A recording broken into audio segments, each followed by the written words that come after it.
Hello everyone and welcome back to my Unreal Engine tutorial series. In this episode we'll be going over a few bug squashing and going over some feature fixes that I mentioned earlier.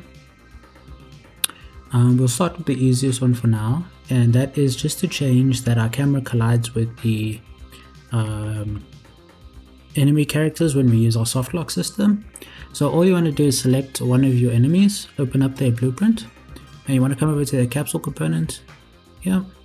And you want to go down to the collision preset, and you just want to change the camera to be ignored, like so. And then you want to go to the mesh as well and do the same thing. So find the camera, ignore, and now if we test it quickly in the game, we'll go over here. See if we move around, we're not getting stuck in the character, and we're not getting any weird errors. Okay, the next thing we want to do is we're going to go over the run faster over time. So two things we need to check. We need to come into our player. So if I go to the normal event graph, just find your event tick. And I think I put mine in this increase the run speed over time. And this is the old logic we had where we were checking vectors and such to make sure that we went faster, but that didn't work as we wanted. We wanted to go over time. So if it takes 5 seconds, after 5 seconds then we'll start sprinting. So that's this new logic. But what we need to do first is we need to make sure that our scaling parameters for the controller are the same as keyboard and mouse. So what we need to do is come over to our input folder, find your platforming IMC, and then we just need to check that the scaling is the same, whether it's here or on the thumbstick itself. Yeah, so originally this was set to 50-50-50, which is incorrect, because essentially what it's saying is for every increment of the controller moving, it goes between 0 and 50, whereas the keyboard and mouse, it goes to 0 to 1 because it's on or off. So if we just need to change this thumbstick scaler to be 111, it will still work in the same way. So if I plug in my controller, I might have to restart my project for this. Yeah. So let's just make sure this works. Okay, yeah. So here I am with my controller, and if I'm holding full speed, you'll see after 5 seconds, we'll then speed up and run faster, right? Which is great. But if I'm slowly pushing the controller like this, you can see we're walking. So all that's doing is changing the scaling to be the same as the keyboard and mouse.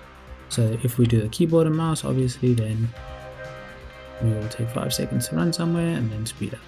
Yeah. So let me show you the logic of how we set this up.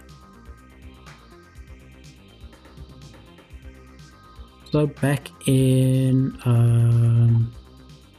our blueprint for the player, right, we've come over to our increase time logic. So we're going to be using a lot of the same variables. We're going to get our last movement input vector, which is obviously that 0 to 1 that I just talked about, and we're just making sure that we are moving more than 0.5. That's what this initial check is, and that this next check is just to make sure that we are at the setting of 1. So if we aren't, let's say we're walking, if we're holding the forward on our analog stick halfway, then we will never start sprinting. So this is just to make sure that we never start sprinting unless it's fully pressed all the way. So that's what this check is. These two checks are. And off the false here, all we're doing is we're setting the current runtime to 0 because we're not running. We haven't set this to 1.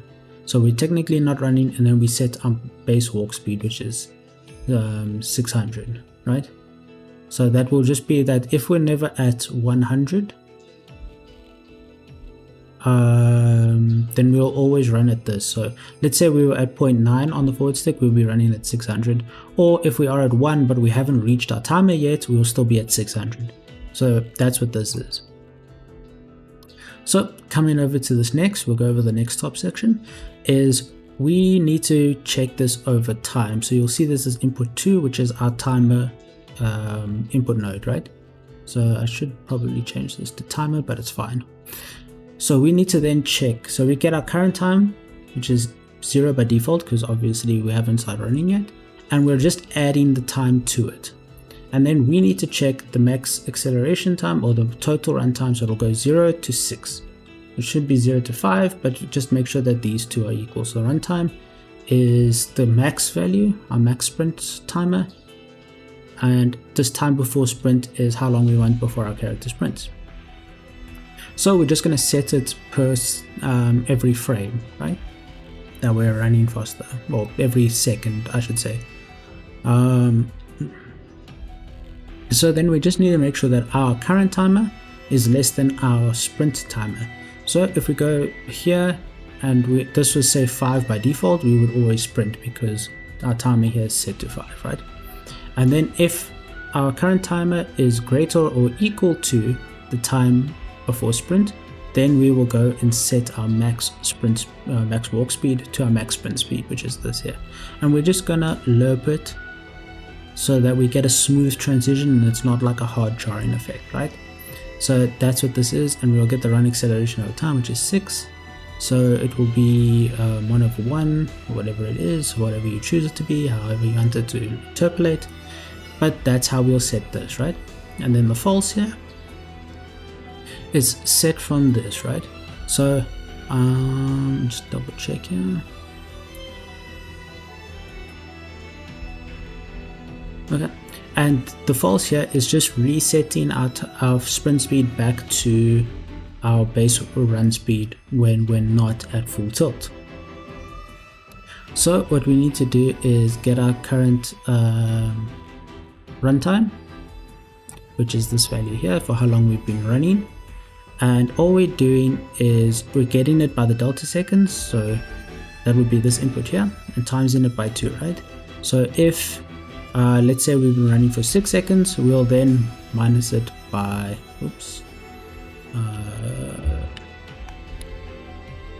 our delta seconds, which is this. This will just make us return to 0 faster. So if you change this to be higher and higher, you'll return to running faster and faster, so forth. And then obviously we'll clamp it again so that we're never going up above 6 or below 0 on the runtime. And then we set the current runtime, and then we just set the max walk speed again, so by our default, which is 600. And that is how we set up the run over time. It can be a bit confusing. It's a lot of math and it's a lot of checks just to make sure that we're running correctly.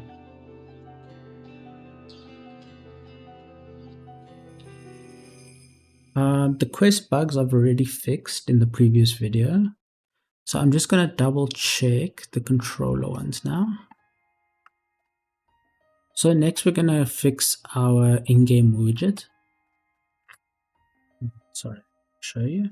So on our controller, if we're using mouse and keyboard, it's very easy for us to then go and switch between them like so.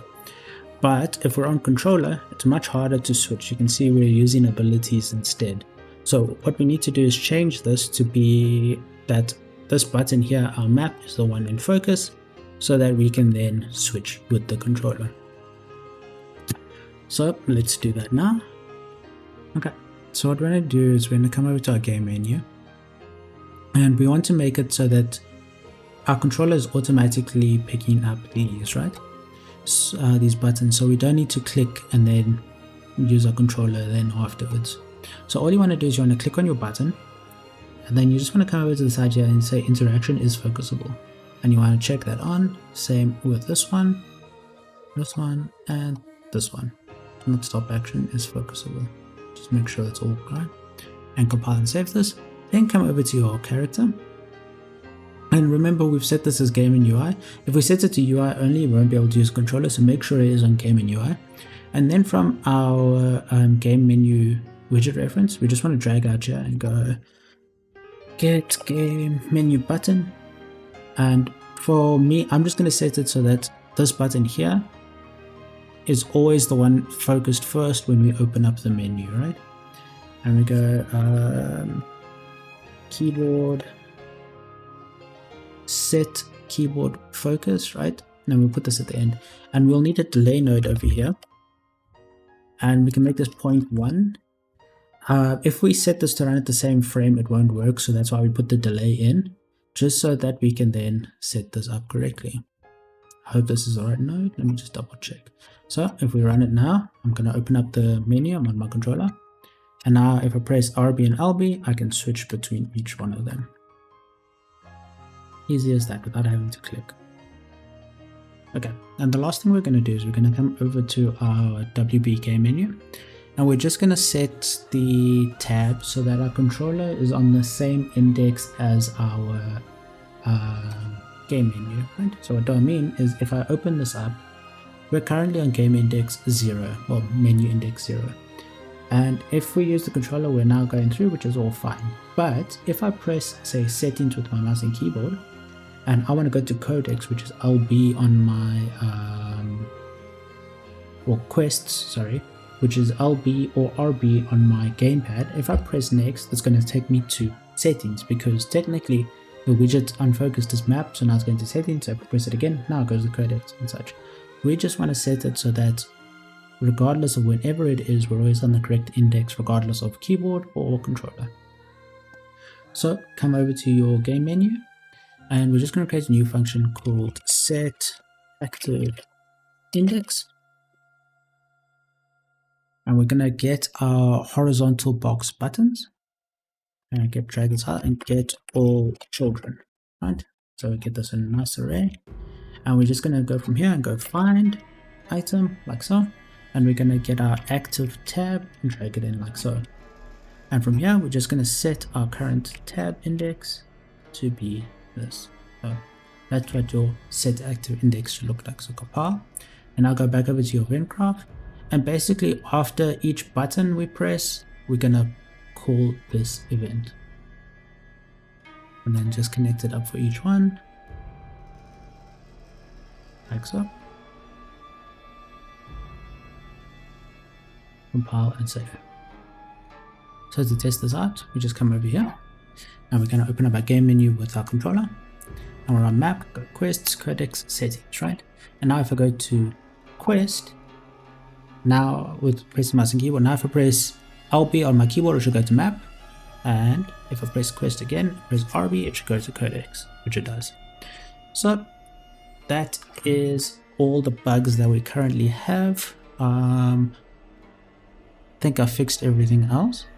So that's going to be it for this tutorial, and I will see you in the next, where we'll start our AI.